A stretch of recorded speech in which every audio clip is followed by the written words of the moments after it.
Você já imaginou acordar um dia e perceber que perdeu o direito de circular em quase metade do planeta? Imagine ter cartões de crédito bloqueados, contas congeladas e também as suas redes sociais acompanhadas de perto por autoridades internacionais? Pois essa é a realidade até então reservada a ditadores e magnatas envolvidos em grandes escândalos globais. No entanto, isso agora bateu à porta do ministro Alexandre de Moraes. Ele acaba de ser sancionado pela Lei Magnitsky. Mas afinal, o que realmente significa essa punição? E muita gente tem se perguntado o que isso significa na prática, como isso pode afetar aí o ministro Alexandre de Moraes, o Poder Judiciário e o equilíbrio dos poderes aqui no Brasil. Neste vídeo, você vai entender o impacto real, prático e emocional da Lei Magnitsky com exemplos chocantes de quem já passou por isso e que pode acontecer também com a imagem, as relações e o futuro próximo de Alexandre de Moraes. Aperte o cinto e vem comigo. Se você não me conhece, meu nome é Adalex Góes, eu sou um jornalista que transformo notícias e informações em opinião com um único propósito: ajudar você a sair dessa grande bolha das mentiras. Eu sei que você sabe como funciona a moeda digital das redes sociais. É só você curtir aqui embaixo, já dá um like aí e não esqueça de se inscrever aqui no canal. E eu quero já perguntar para você, quero saber a tua opinião. Você acha que essa Lei Magnitsky vai mudar alguma coisa nas relações entre os poderes aqui no Brasil? Comenta abaixo que eu vou fazer questão de ler todos os comentários. Acima de tudo, é importante a gente entender o que é essa Lei Magnitsky. A Lei Magnitsky, criada nos Estados Unidos, já foi adotada por vários países. Ela autoriza sanções graves contra qualquer pessoa acusada de violar direitos humanos ou então estar envolvida em corrupção em escala internacional.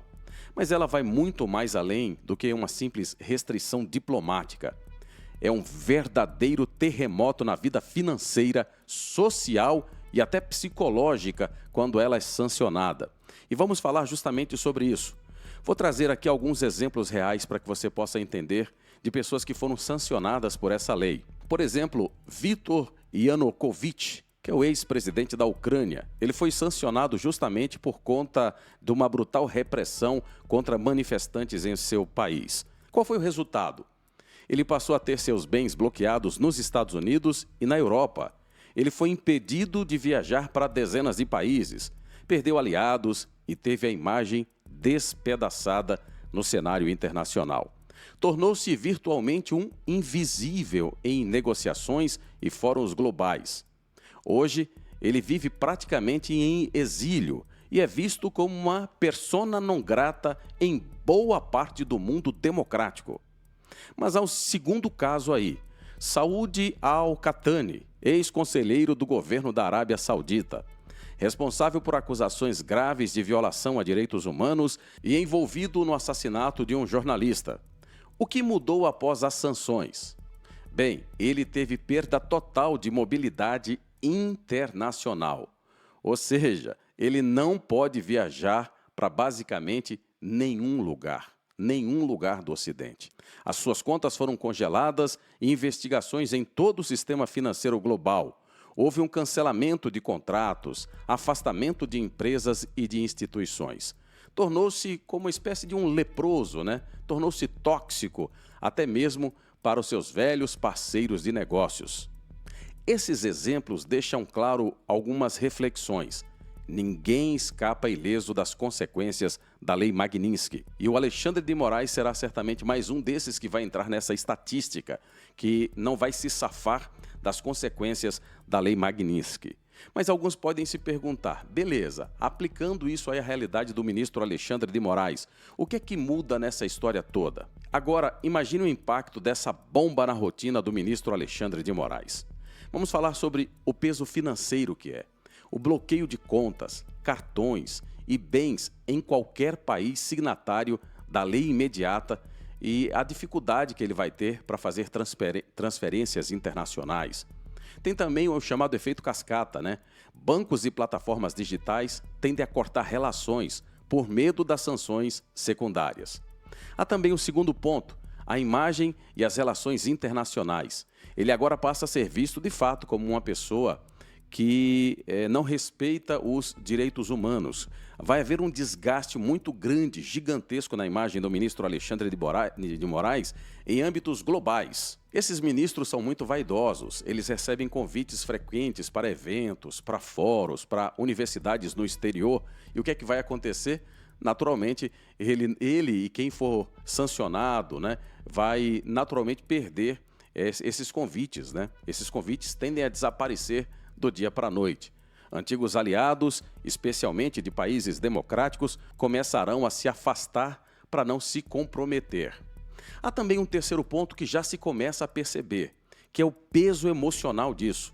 Um isolamento internacional não é só físico, mas psicologicamente devastador. Muita gente, inclusive, já tem falado sobre isso. As últimas medidas tomadas pelo ministro Alexandre de Moraes, os erros de português, a forma como ele tem tomado de forma atrapalhada algumas dessas últimas decisões, segundo alguns, já é o efeito psicológico justamente dessa pressão toda feita pelo presidente americano. Veja a vida boa que ministros como Alexandre de Moraes e os demais têm, né? Rotina de viagens, família, lazer e até pequenas transações ali cotidianas podem se tornar realmente um inferno logístico. Há um outro aspecto, né? Pense aí a sensação de ser vigiado, de cada passo seu causar aí um novo escândalo, de você ser de fato ali o alvo de todo mundo, não só do Brasil, aumentando a pressão para decisões impulsivas ou, ao contrário, para um completo recuo. Mas há muito mais envolvido. Quem já esteve sobre essas sanções virou uma peça menor no jogo internacional. Sua influência despenca, sua dependência de aliados locais acaba aumentando, sufocando a mobilidade e também tira o poder real de ação. Imagine isso para um ministro como Alexandre de Moraes, como Barroso, que são tão vaidosos, para um Gilmar Mendes, que consegue fazer barganhas muito estranhas ali na Suprema Corte, devido ao poder que tem, né? Consegue influenciar ali, enfim, não vou falar muito aqui, mas quem sabe um dia a gente possa falar, né?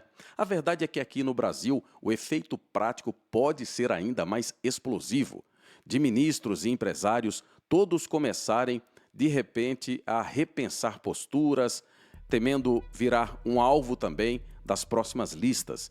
E aí um ponto que a gente precisa destacar que muita gente ainda não entendeu. Veja, nesse início, nesse primeiro momento, o alvo é o ministro Alexandre de Moraes. Eu sei que a sede dos brasileiros, vamos tirar todos, tem que sancionar todos.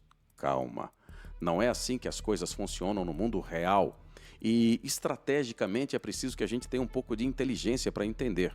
Por exemplo, o presidente Donald Trump ele não pode simplesmente chegar aqui no Brasil e dizer eu vou organizar as coisas por aí como se fosse um grande xerife mundial. O que ele pode fazer é dar um pontapé, uma ajuda, mas quem tem que fazer essa estruturação primeiro é o povo brasileiro. Depois são os políticos brasileiros e, por último, os empresários deveriam entrar nessa luta para que todos nós aqui tivéssemos, de fato, um ambiente democrático e que as vontades, os interesses, os anseios do povo brasileiro, de fato, devessem ser respeitados. Chegou a vez do Brasil sentir o peso das regras internacionais.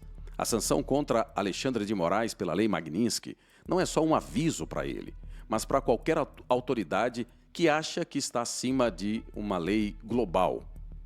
E você, hein? O que você acha desse novo capítulo? Acredita que essas sanções podem mesmo frear excessos de poder? Ou estamos apenas no começo de uma nova batalha política e jurídica sem precedentes, hein?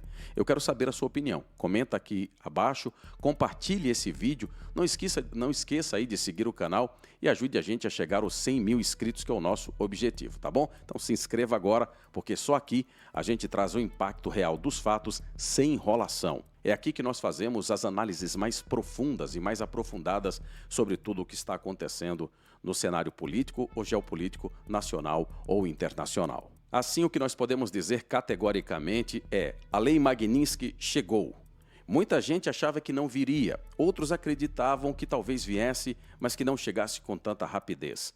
A verdade é que não só o ministro Alexandre de Moraes, mas todos os demais ministros têm sentido o peso da pressão do presidente americano. Agora, com a aplicação da lei Magnitsky, como se fosse um segundo passo, quando no primeiro passo Donald Trump tirou o visto de 8 desses ministros da Suprema Corte. Agora aplica a lei Magnitsky ao principal personagem, aí o protagonista da Suprema Corte nos últimos anos, Alexandre de Moraes.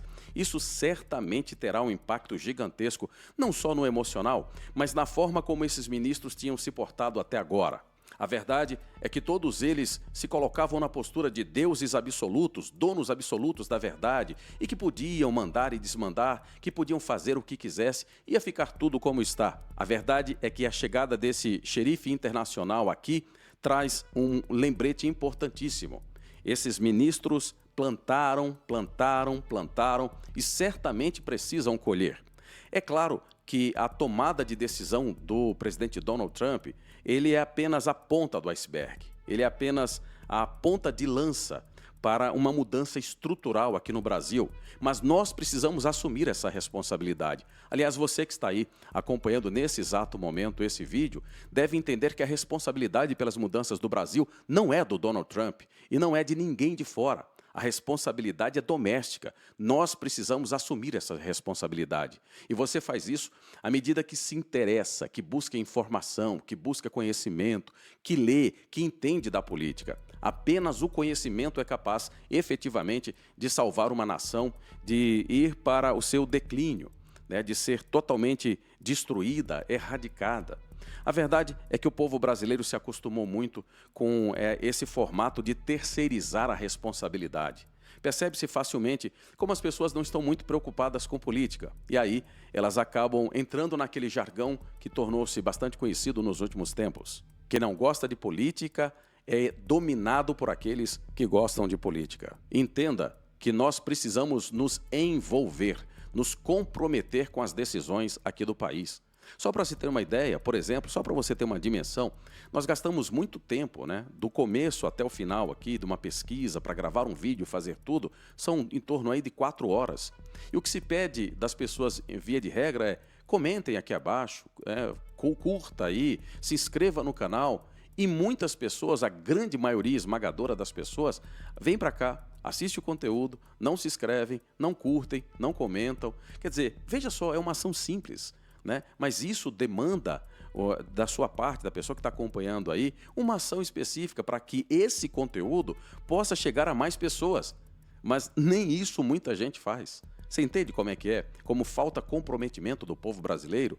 E o que eles querem é que terceiros resolvam. É que jornalistas, influenciadores, políticos de fora, políticos aqui de dentro, façam aquilo que é responsabilidade de todos nós, que é sua responsabilidade, que está do outro lado acompanhando esse vídeo agora. Portanto, fica aqui as implicações da lei Magnitsky para o ministro Alexandre de Moraes e como isso vai impactar também outros ministros e como isso vai impactar a relação entre os poderes. Isso é importante. Nos últimos tempos, o Supremo Tribunal Federal estava hipertrofiado, né? Ou seja, ele estava muito forte, gigante, musculoso, enquanto os outros poderes estavam enfraquecidos. É verdade que o Senado se apequinou várias vezes por uma série de razões, dentre elas o fato de muitos dos senadores e dos políticos brasileiros estarem envolvidos em corrupção, deverem muito, e aí os ministros da Suprema Corte tinham ali as suas gavetas, era só puxar o dossiê, Davi Alcolumbre, Hugo Mota, né, fulano de tal, puxou ali, botou alguma coisa para esquentar, automaticamente esses caras já se reduziam à sua posição de não mexer nos ministros da Suprema Corte. E essa relação promíscua entre os poderes, ela acaba, infelizmente, perpetuando esse ciclo vicioso de nós termos uma Suprema Corte, um poder judiciário que ameaça um poder legislativo e o poder legislativo que vive de fazer barganhas com o poder executivo justamente para ter poder e influência. Quando foi pensado nesse formato de 3 poderes por Montesquieu, na teoria, em tese, isso aqui é fantástico, é muito bonito, etc. e tal. Mas na prática, em um país como o Brasil aqui, tudo se desvirtua. E como eu já disse, por uma série de questões, dentre elas, a própria corrupção do povo brasileiro. Não pense que o político que é corrupto, ele é corrupto pura e simplesmente porque o ambiente ali o corrompeu. Não, esse ambiente corrompido é já da sociedade. O sujeito que está cobrando a honestidade do político é aquele que passa no sinal vermelho, é aquele que, se alguém rouba alguma coisa, e vai vender para ele, ele compra com a maior tranquilidade do mundo. Se tiver que levar alguma vantagem sobre qualquer pessoa, essa pessoa vai levar e vai dizer, olha como eu sou uma pessoa inteligente, esperto, etc e tal. Então esse é o conceito de esperteza no Brasil. O conceito de esperteza no Brasil é quando você consegue passar a perna em alguém. Aí depois não se entende por que nós temos um Brasil com essas condições. Essa é a verdade. Se você gostou desse vídeo, não esqueça de se inscrever no canal, curtir aqui, comentar. Indique pelo menos 3 amigos aqui para que ele possa se inscrever no canal e acompanhar o nosso conteúdo, tá bom? E como sempre, a gente se encontra no próximo vídeo. Até logo mais.